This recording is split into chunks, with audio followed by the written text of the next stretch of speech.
Guys, what's up? Welcome back to my channel. So today I created this eye makeup look. So fall has started, so I created this look, like fall inspired makeup look.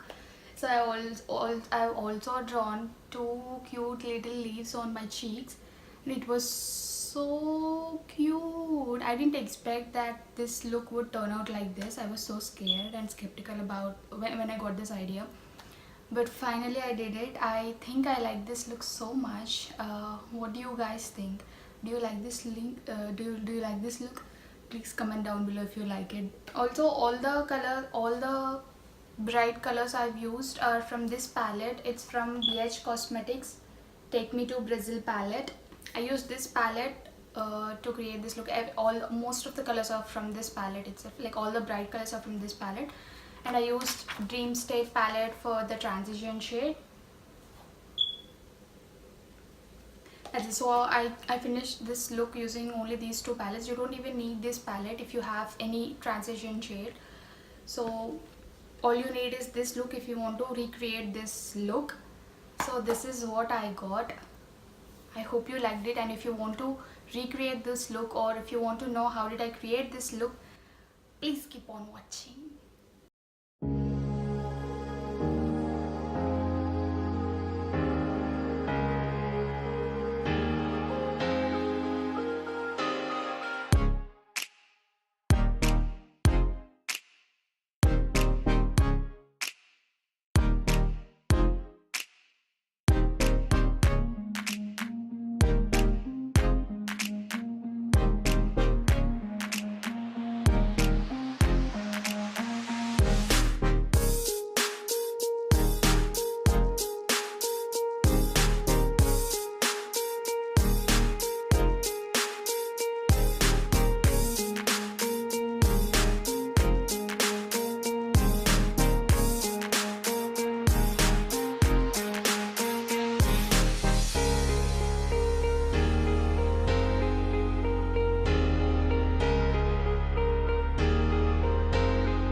this look, don't forget to turn that black thumb blue, and also leave a comment down below if you want me to do any other makeup looks. I also have so many interesting looks coming up, so if you don't want to miss them, please get subscribed. And that's it for today's video. See you in my next video. Bye bye.